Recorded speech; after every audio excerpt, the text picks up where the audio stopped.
आज अपना next chapter है टेबुलेशन, सारणियन। वर्गीकृत आंकड़ों को उचित रो एवं कॉलम के अनुसार यदि आप उसे व्यवस्थित करते हैं तो आंकड़ों को उचित रो और कॉलम के अनुसार व्यवस्थित करना सारणियन है। सारणियन से पहले जो चैप्टर था वो था वर्गीकरण। उससे मैंने उदाहरण दिया था कि जैसे आपने भारत की पॉपुलेशन की गणना करी, उसमें आपने देखा कि भाई मेल फीमेल कितने हैं, शिक्षित कितने हैं, अशिक्षित कितने हैं, टोटल पॉपुलेशन में बच्चों की संख्या कितनी है। तो ये जो मैंने एक पॉपुलेशन के आंकड़े को जो बांटा मेल फीमेल के रूप में, शिक्षित अशिक्षित के रूप में या किसी भी अन्य रूप में बांटा, तो उसके ये जो टुकड़े हैं, ये जो डिवीजन है, इन डिवीजन को कहते हैं वर्गीकरण। और जब इस वर्गीकृत सूचना को हम सारणी रूप में जमाते हैं, अरेंज करते हैं, तो इसे कहा जाता है सारणियन। सारणियन या जो टेबुलेशन होती है उसका मुख्य उद्देश्य क्या होता है? पहला, प्रॉपर प्रेजेंटेशन।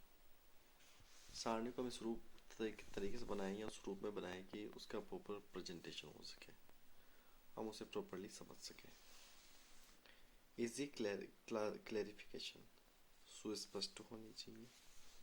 कंपैरिजन, तुलनीय होनी चाहिए ताकि आप उसकी तुलना कर सकें।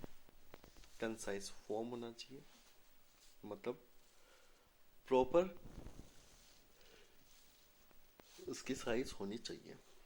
फैसिलिटी एनालिसिस, टेबल समझने योग्य हो, इस प्रकार से बनाई जाए ताकि उस टेबल के आधार पर आप विश्लेषण कर सके।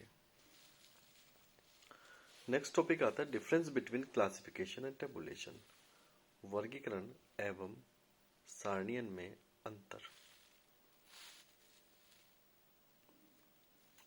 वर्गीकरण में सूचनाओं को अलग अलग भागों में बांटा जाता है, जबकि सारणियन में सूचनाओं को टेबल प्रारूप में व्यवस्थित किया जाता है। नंबर 2, वर्गीकरण केवल आंकड़ों का अलग अलग भागों में विभाजन है, जबकि टेबुलेशन उन आंकड़ों का एक सारणीबद्ध रूप है जिसके आधार पर आपका विश्लेषण कर सकते हैं।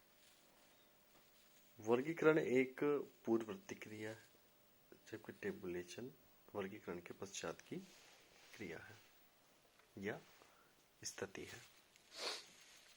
वर्गीकरण पे आप किसी प्रकार के कोई सूत्र का, फॉर्मूले का उपयोग नहीं कर सकते, जबकि टेबुलेशन में आप किसी सूत्र को लगा सकते हैं, अंतर ले सकते हैं, प्रतिशत लगा सकते हैं, कोई भी अन्य साइंटिफिक आप एनालिसिस कर सकते हैं। अगला आता है एडवांटेज ऑफ टेबुलेशन, मतलब टेबुलेशन का महत्व या एडवांटेज क्या है। पहला आता है कि भाई डेटा को आप इजीली समझ सकते हैं, डेटा को आप अट्रैक्टिव फॉर्म में लिख सकते हैं, जिससे उस डेटा से आप कुछ भी जो सूचना चाहते हैं वो निकाल पाए और उसे प्रत्येक व्यक्ति आसानी से इजीली उसको समझ पाए। कंपैरेटिव, तुलनीय होना चाहिए। एक अच्छा सारणियन समय की बचत करता है, एक अच्छा सारणियन धन की बचत करता है, क्विक डिसीजन ले सकता है।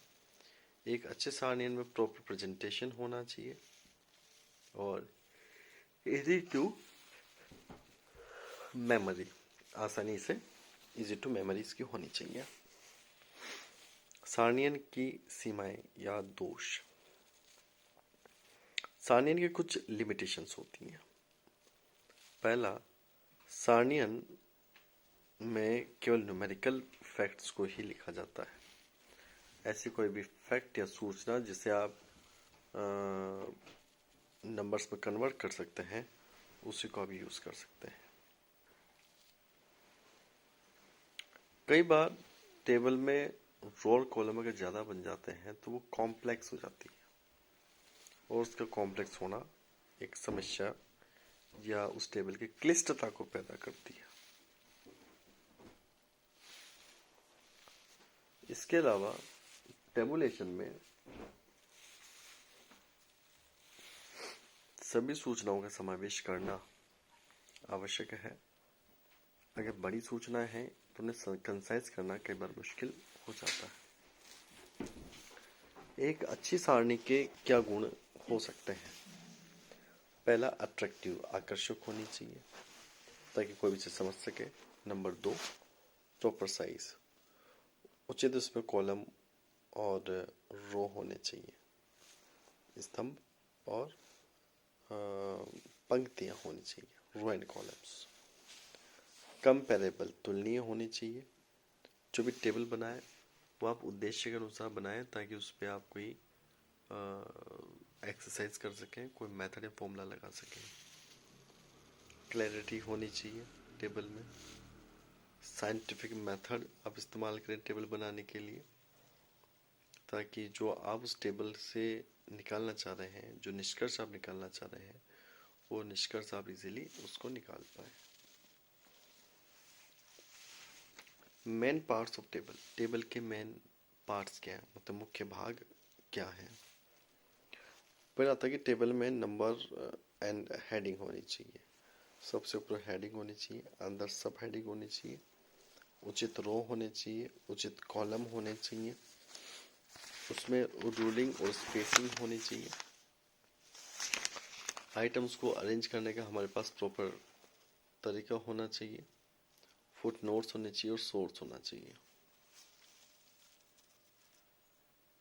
आगे आता है rules and precautions for table. ये एक अच्छी सारणी की जो कंटेंट्स है, जो उसके अंदर होने चाहिए, वो इसके अंदर सम्मिलित किए जाएंगे।